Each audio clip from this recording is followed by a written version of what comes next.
Hey, ladies and gentlemen, this is Amrit from Amzone Sports.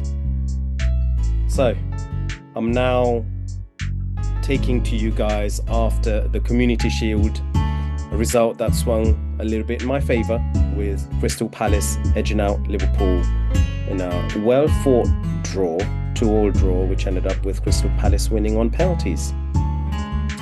Every bit of result that goes against Liverpool is to our great satisfaction, my own satisfaction, and I thought, why not take to you guys and do a little bit of a summary of our own, Man United's own transfer window so far this season.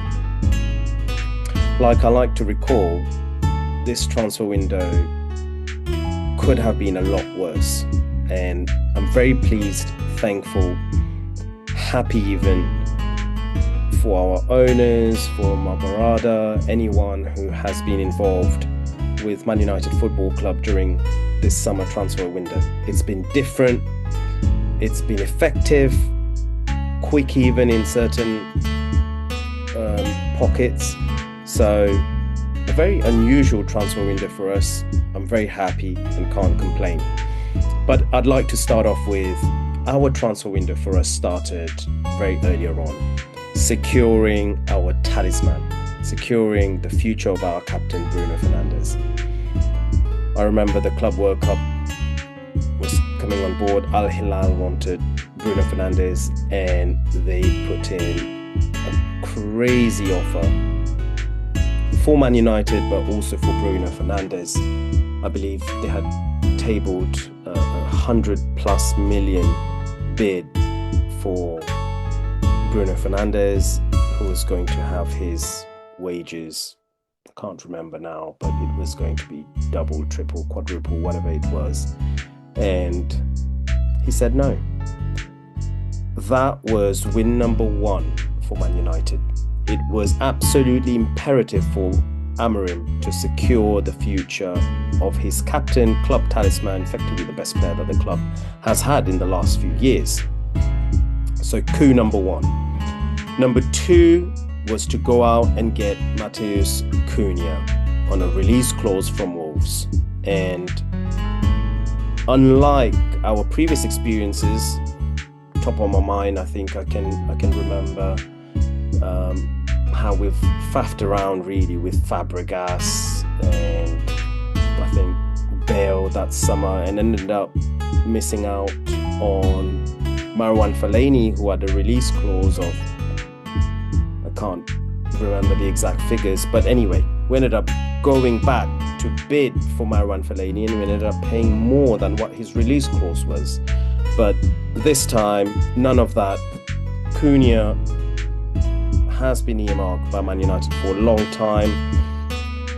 I remember seeing videos on YouTube about of Cunha with his friends, etc. He knew he was going to come to Man United. I think the whole footballing world was aware of it, and we went out and got that transfer done nice and early.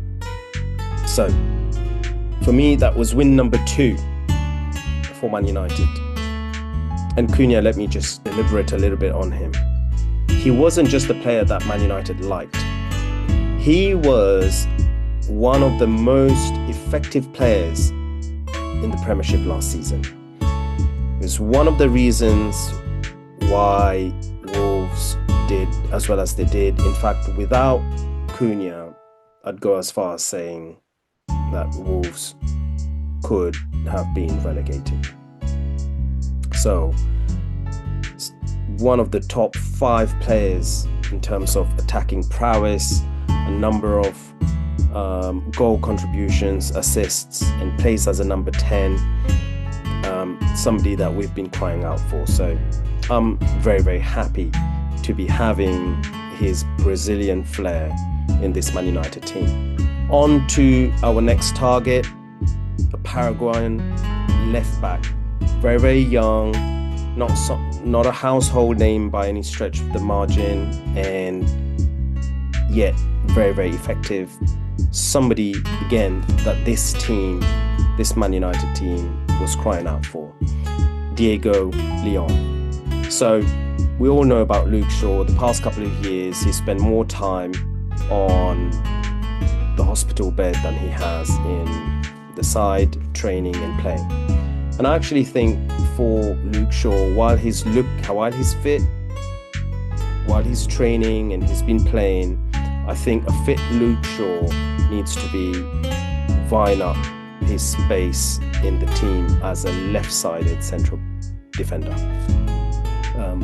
next to Martinez or with Martinez. As we all know, in the Premier League, it's so competitive with the amount of games, the amount of minutes, the intensity, the tackles. You need two top players for every position, and that left centre-back position is between Martinez and Luke Shaw. So that definitely left up a spot in the left wing back. Luke Shaw can't be marauding that left-sided flank at Old Trafford.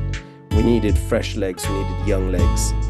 We had Patrick Dorgu, impressed so far since he joined Man United, but we needed to have some competition, and in comes Diego Leon. So I'm very happy that we've got ourselves a left winger, a left wing back even. I don't want to see Diego Dalot over there. I certainly don't want to see Mazraoui used over there.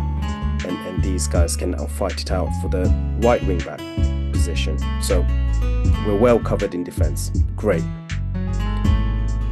On to our next signing, who is Bryan Mbeumo. Now, Bryan Mbeumo, like Cunha, was somebody who has been touted by many, a critic, pundit, newspaper, tabloids, you name it. Everyone linked Bryan Mbeumo to Man United. However, he was also linked to the likes of Newcastle, if I'm not mistaken. He was linked to Spurs. In fact, I recall a video with Paul Merson saying how he cannot see how Bryan Mbeumo chooses to go to Man United if Thomas Frank and Spurs come about.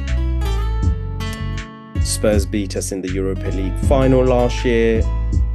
Mbeumo knows Thomas Frank, who got the best out of him during his time at Brentford. But no, Man United came calling, and Mbeumo did everything in his powers to ensure that he continues to wear the shirt that he wore growing up. Such is the pull of Man United, guys. So that was effectively transfer number 3 and key transfer, summer transfer work number 4 with securing Bruno Fernandes's future. On to our next piece of transfer. And if Bryan Mbeumo choosing Man United was controversial, well, this one really ruffled the feathers of Toonside, Newcastle.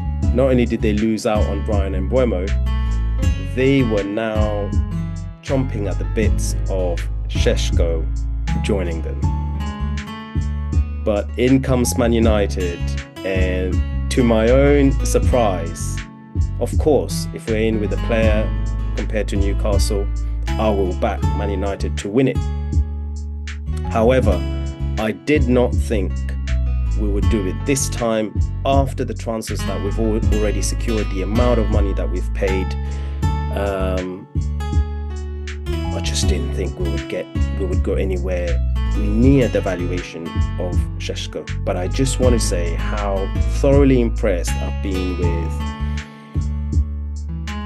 the people, the directors at Man United, going up against Newcastle, bidding less than Newcastle, offering less in wages than Newcastle, and coming away with the player. This is a player who was heavily touted by a number of clubs around the world. I think Arsenal for the longest time have been after Šeško. And guys, he's not just another 22-year-old striker. He is a powerhouse, 6'5", 22-year-old striker with pace, a bullet shot, towering presence. You know, if he goes for a header, there's not many defenders who will be able to live up with him. So I am very, very happy to secure his services. That's not to say that he's the best forward, or is going to be one of the best forwards in the Premier League. No, not yet. He is still a 22-year-old, and if previous experiences are to go by, we have struggled with young, inexperienced strikers. Rasmus Højlund has definitely not had the best of seasons last year, and this year already is looking at life away from Old Trafford. But I do want to see Højlund stay on, fight for his place, like his camp, and he has been saying he's prepared to do. He's a young striker, 6'3" Højlund, but his centre of gravity is still quite low, such as his build. So I still think there's a lot that we have yet to see from Højlund, and I would love for him to be part of Man United, a bit like Havertz is at Arsenal. Now that Gyökeres has come in, Havertz is playing with a bit of freedom. We've seen it in their last run out. He came on, burst of pace, came on as a substitute, got given one chance, put it away. And I think Højlund could be given that lease of life at Man United. We have got now in our ranks 3 to 4 strikers. Let's go through them actually. We've got Chido Obi Martin, 17 years old, 6'2". Højlund, 23-year-old, 6'3". Xerxes, 24-year-old, 6'4", and now we've just added 22-year-old Šeško at 6'5". That's quite a presence that Man United have up top. Definitely, physically, they are quite imposing. Different strikers, obviously, different ways of playing. I think Chido Obi Martin is, he's a lot faster, rapid. He'll go in behind that defense once the ball played in front of him, and he'll run onto the ball, score. Højlund, again, we're trying to find out a little bit more about him because he's got such a big presence. I think United are tending to play the ball into him and expecting Højlund to hold up defenders and bring other people into play. I don't think that's worked out so far. However, an extra year under his belt at Man United in the Premier League, I'm sure he's going to improve. However, I still think his main attribute is his pace and power. And if we can find a way to play the ball in behind that defense for Højlund to run on and hopefully get a shot off, he'll thrive on that. Xerxes is probably the deepest lying out of those 4 forwards. Really great technically and links up play beautifully. I've been thoroughly impressed with Xerxes. I must say, he was really unfortunate to be injured at the time that he actually got the injury last year. If Xerxes was still in the squad, I fancy us to put away Spurs in that Europa final. But such is life. He got the injury and he was not available for the final. But I like Xerxes as a player. And now Šeško. I think he comes in as the starter. I don't expect him to start against Arsenal, but I do think this season he will be given the number 9 berth, really. Towering forward. A lot of people are comparing him to one Robin van Persie. And hey, if he's half the player than Van Persie was, or half the finisher that Van Persie was, then we've got one hell of a player already.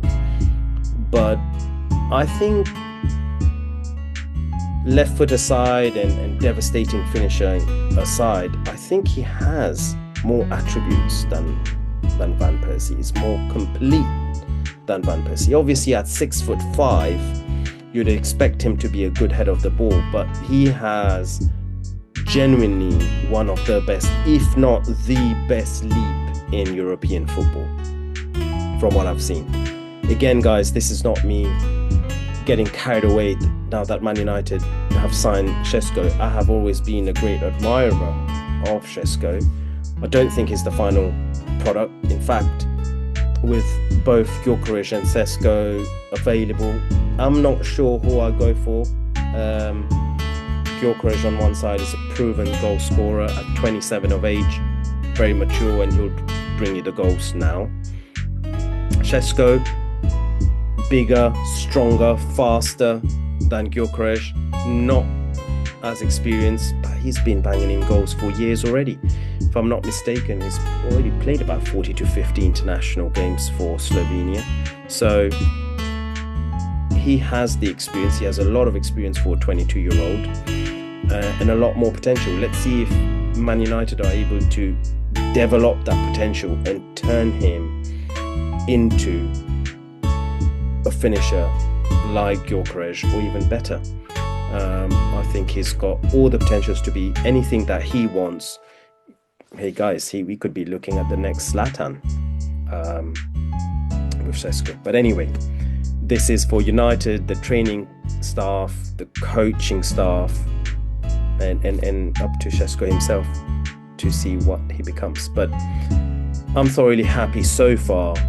I think that forward lineup has got a whole new revamp. Cunha off on that left hand side, Šeško down the middle, and Mbeumo on the right hand side. We'll be seeing a new attack for Man United. So what's next?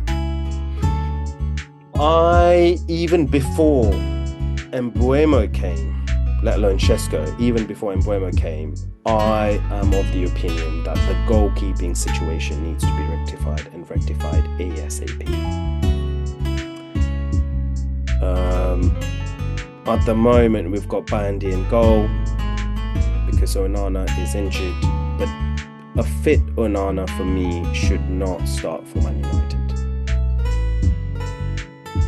Last year was an absolute disaster, and I don't think this man has it in him to really recover.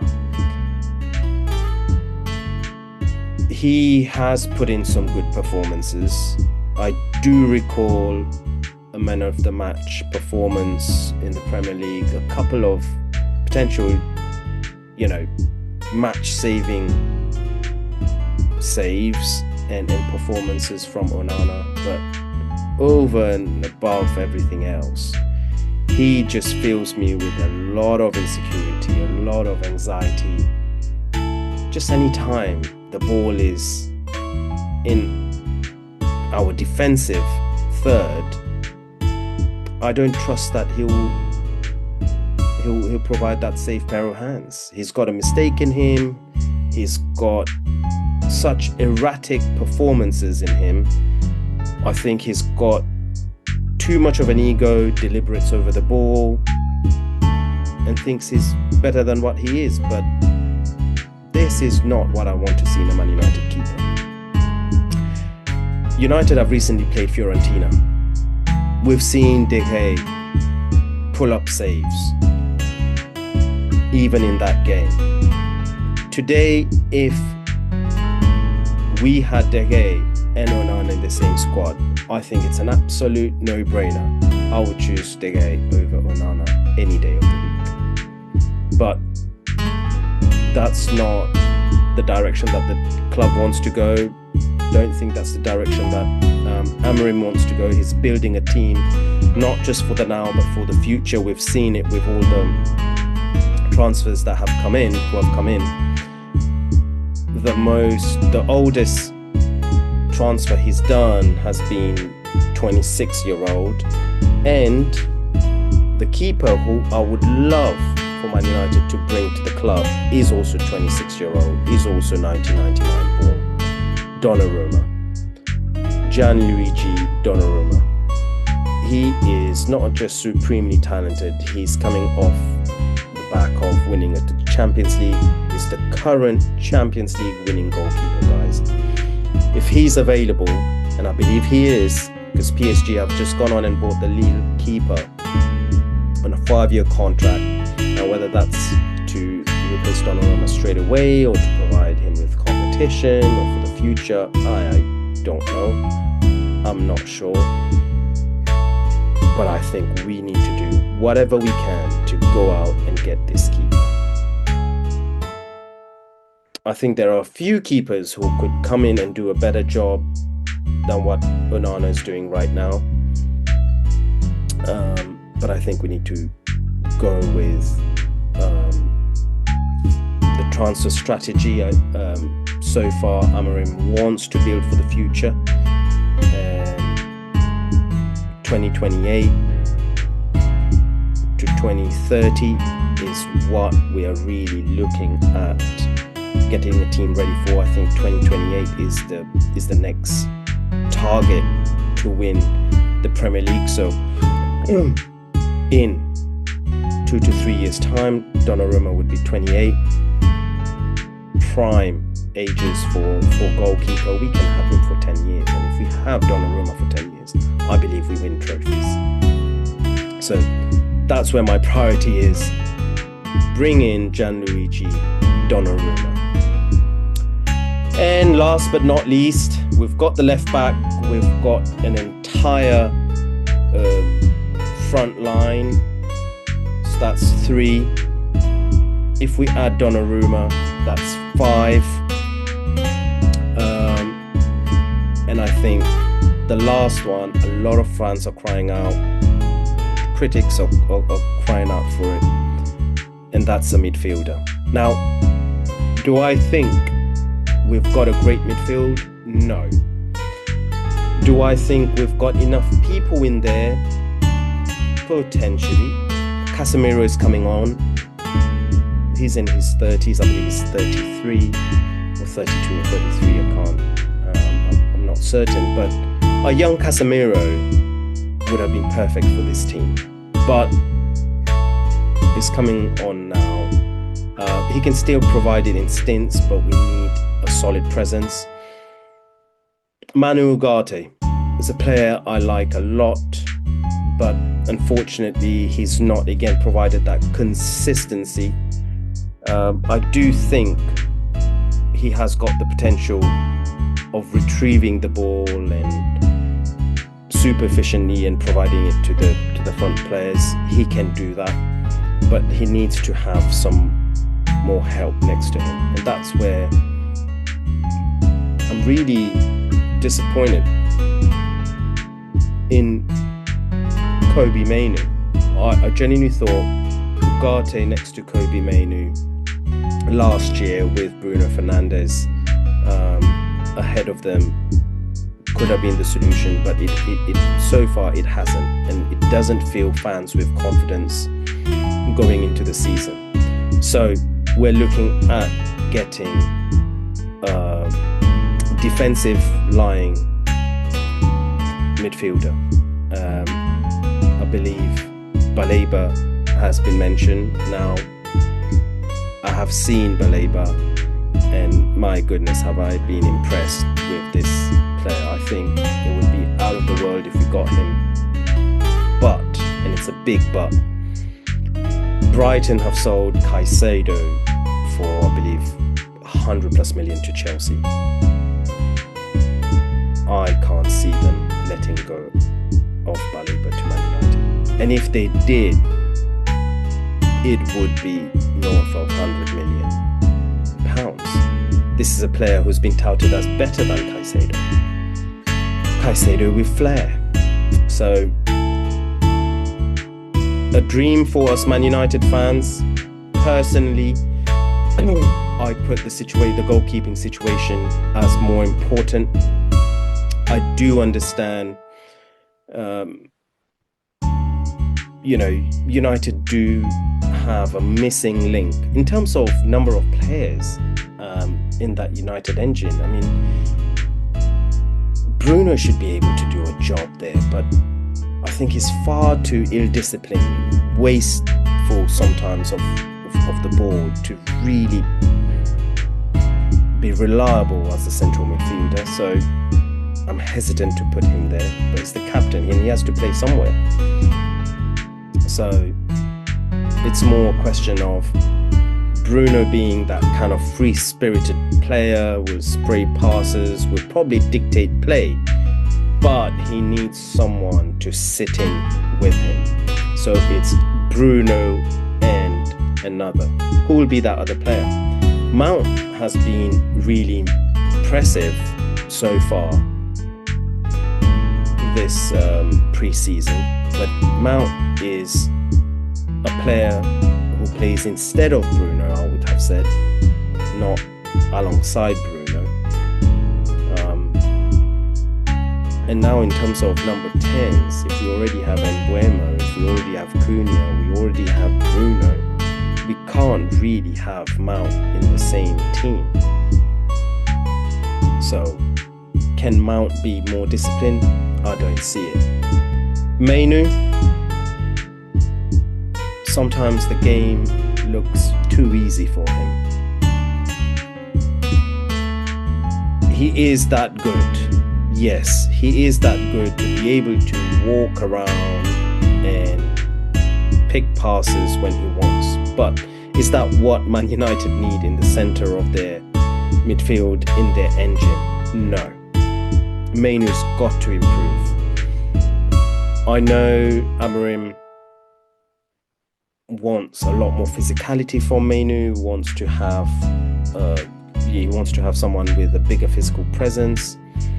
Reports suggest that Mainu has come back fitter, stronger, faster, and I have seen him. He looks the part. It's whether he'll be able to be disciplined enough to play alongside Bruno Fernandes and be that defensive unit that United are crying out for. And then we've got Manu Ugarte. Now, I think against Arsenal, I do believe Ugarte starts. I think he starts alongside Bruno. Let's see how that goes. But it doesn't fill me with confidence. So, Balebo or no Balebo, let's watch what the next coming days have in store for us. But so far, I just want to thank everyone at Man United for bringing the transfers, for making them happen. These are not just large, last-ditch, desperate transfers that we've seen in the past. The Sanchez's, the Pogba's, going for the names and to sell shirts. No. This has not been a window like the others, and for that, I thank everyone from the directors to the owners at Man United for making it,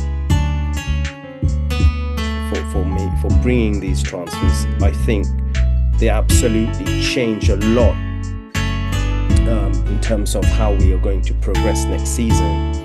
But if they could add these final two pieces, certainly the goalkeeper absolutely needs to be changed. But if somehow we can bring in a central midfielder, I think that would just be the perfect transfer window, a 10 out of 10 transfer window. So let's watch this space. With this, thank you everyone for watching, and I hope in the next few days we'll be having some more good news on Man United, and I'll see you then. Take care, have a great evening, until the next time, bye.